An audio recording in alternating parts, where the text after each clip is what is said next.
Hey, I wanted to give you a little insight and background today as to why I do these guitar exercises like this. I personally needed something a little bit structured and set up to where I didn't have to think too much about it as I was doing it, and also needed some help staying focused to make the most of my time when I am able to practice. And tempo control is really important, but playing with a click can be really boring.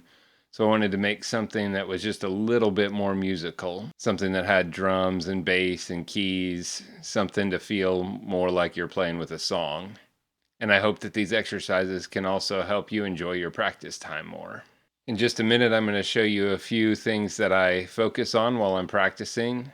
Some techniques that I've really had to work on as a mostly self-taught guitarist. There were quite a few things that I was doing that were problematic for me. In all of my exercises, I'll be working on at least two, maybe even all of the techniques. Most of these exercises also will contain some music theory built into it. I've designed the exercise videos to be short and concise and to give you a vibe of what the exercise is all about, but then give you a link to be able to download tabs in case there is something that you didn't see or understand, and also the very backing tracks I'm playing with in multiple tempos, so that you can start slowly and go about as fast as you want. On a day that I'm practicing 30 minutes to an hour, I will have a playlist set up with several of these exercises in them. I will repeat each exercise at least several times in different tempos, starting slower and moving up. And as I get faster at it, I'll remove a lower tempo and add a higher tempo.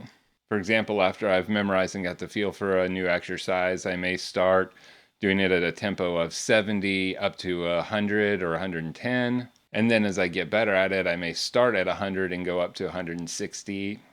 Just an example. When I put all these in a playlist, I can just kind of play through for about an hour, work on many techniques, stay focused, and not have to come up with what I'm going to do next. This also helps me keep from just noodling away for an hour unproductively. If you find these exercises helpful or interesting, go ahead and subscribe. I'm trying to do about one a week. Drop me a comment and let me know what you think and what I can do better to help you guys out. I also have an instrumental guitar album out that I have videos for on this page. I will also include a link in the description to download it for free at SoundCloud. You can also get it on iTunes or Spotify. The first thing that I was doing was holding my pick in a way that was really holding me back. So the way you hold your pick can be very important for speed, and I think suggested the best way to do it is something like this, if you can see that. I did not learn this way. I learned very weird, and getting over to that was just too much for me. I started holding my pick like this, and I played fairly well for a lot of years like that, but this second finger really held me back. So even though I couldn't switch all the way over to this, I did move to just a single finger and twist that in a little bit. So I am closer than I was. When I got that second finger off of there, I noticed a dramatic improvement in my speed and accuracy as well as sweep picking. The second thing that I was doing was taking way too big of a motion during alternate picking, and I needed to bring that in tighter. Picking in a smaller motion really helps with speed and accuracy. I tended to be picking in a very large motion. You can only get going so fast that way. So I try to tighten this up. So the difference, if you'll notice here,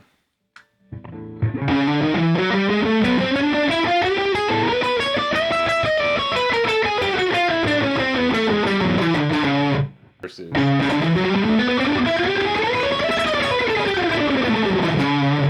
in order to build speed, you have to have a tighter motion.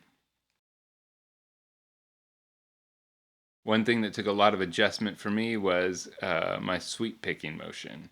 I had a tendency to want to keep my arms still up here and do like this.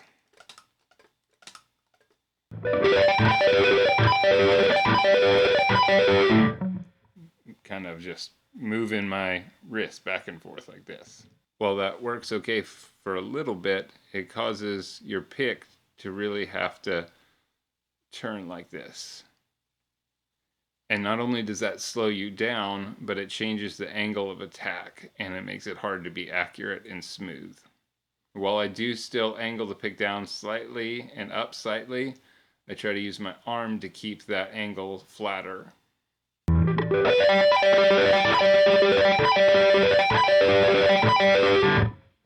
As your speed increases and you have to make tighter motions, this really helps. The fourth thing that I was doing was playing with my thumb on top of the neck almost all the time and never back in a kind of classical position. While that's okay to do a lot of the time, especially when playing chords and things like that, there are a lot of areas where that can end up holding you back. I would typically play with my thumb over the top. And that's okay for some stuff, but as you add in your pinky and stretch out a little bit, it becomes really problematic. So with the thumb down, I'll not only play more in this set position, but I also use more fingers. This becomes really necessary if you're trying to stretch stuff out. For example, it is very difficult to play some arpeggios like this.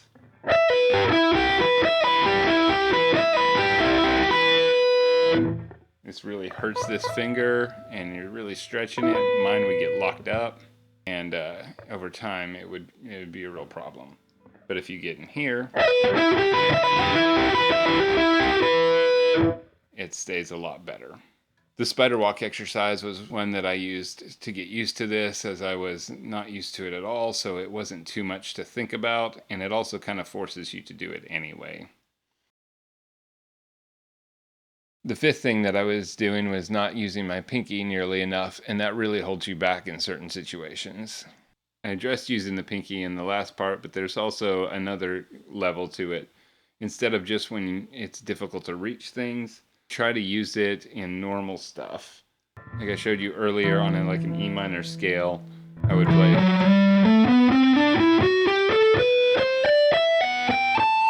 My fingers are pulling against each other. Once I get in here and I use this,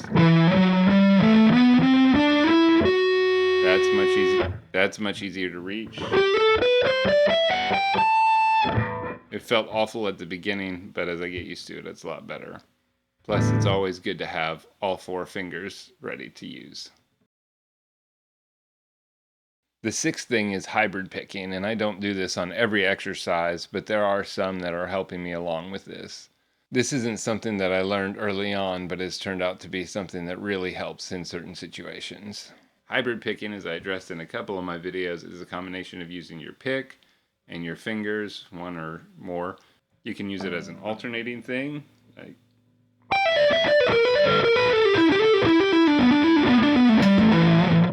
or you can use it to play multiple notes at a time, such as a root and third chord that you can move around.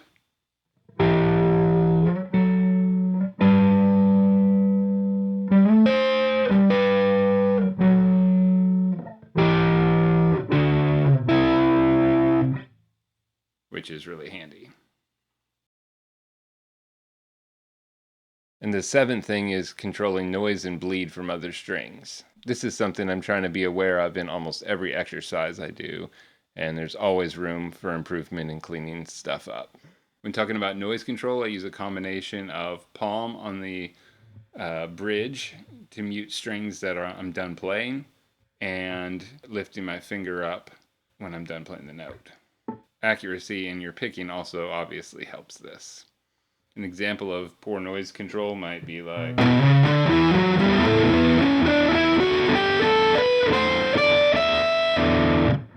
whereas tighter noise control will be like, noise will naturally get in there, and you just have to really be aware of it to work on it better as you go through the exercises. Thanks for watching this. I hope to hear from some of you that these exercises are helpful and interesting. Thank you.